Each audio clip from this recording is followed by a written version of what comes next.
Hey everyone, I was just making up some notes about how you can tell whether or not your relationship is codependent. I wanted to share these with all of you out there. So if your relationship really struggles with boundaries, struggles with infidelity, struggles with using too many substances, there's a high likelihood that there's too much codependence going on between you and your partner. However, there are a lot of relationships that don't have those challenges that still have some codependent characteristics.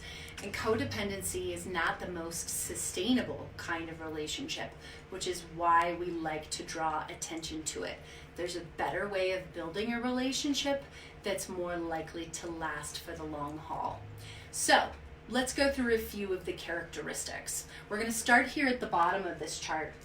Codependent relationships are born when one or both partners have an insecure relationship style.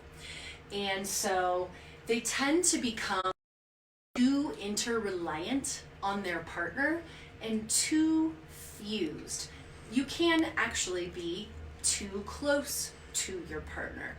And that's what's going on here. So for example, in a codependent relationship, if your partner is having a crappy day, you might actually take on their energy, and before you know it, you're having a crappy day too, because their feelings are a little too fused with your own. Now, secure relationships are the healthiest kind of relationships that we are all, I think, secretly or not so secretly longing for. And if we compare and contrast that, people who have secure relationships, they have a sense of security in themselves.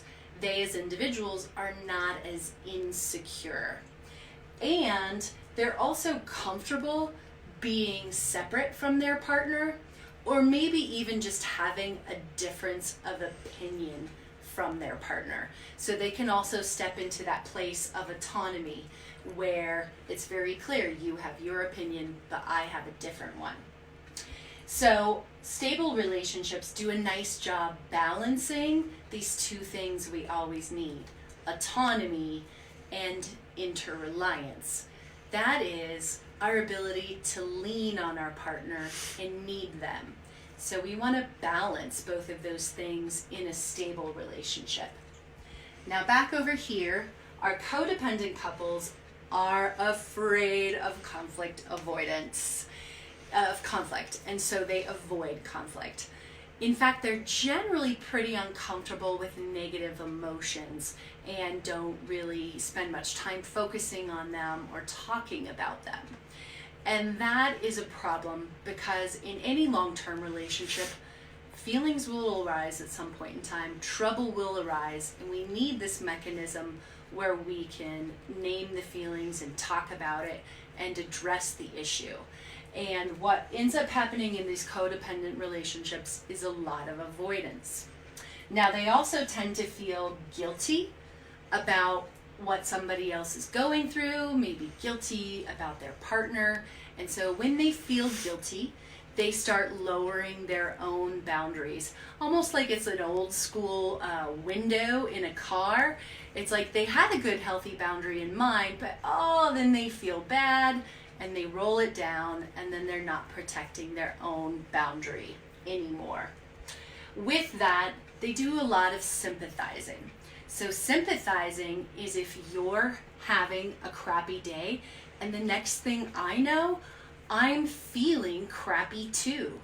It's not my crappy day, it's yours, but I've taken on your feelings. That's not sustainable for any of us. It's born from a sweet place of trying to be helpful, but it doesn't work. So, in contrast to that, what our healthy couples do in secure relationships is they have empathy. They can be supportive of their partner when they're having a crappy day, but they don't take it on themselves. And that's a more sustainable way of being. Secure couples also kind of operate from this belief system that we will stay together so long as your needs are being met and my needs are being met. And so if we think of a relationship like a house, Secure relationships are the most structurally sound. This is my pathetic little sketch of the pantheon here. And we need these columns to be a good distance apart for that structure to stand the test of time. That's how secure relationships are built. Codependent relationships, however, they struggle because there's a belief system that, oh my God, we have to stay together regardless. And that's not a healthy place to operate from, especially if your partner is engaging in something really toxic or violating your boundaries.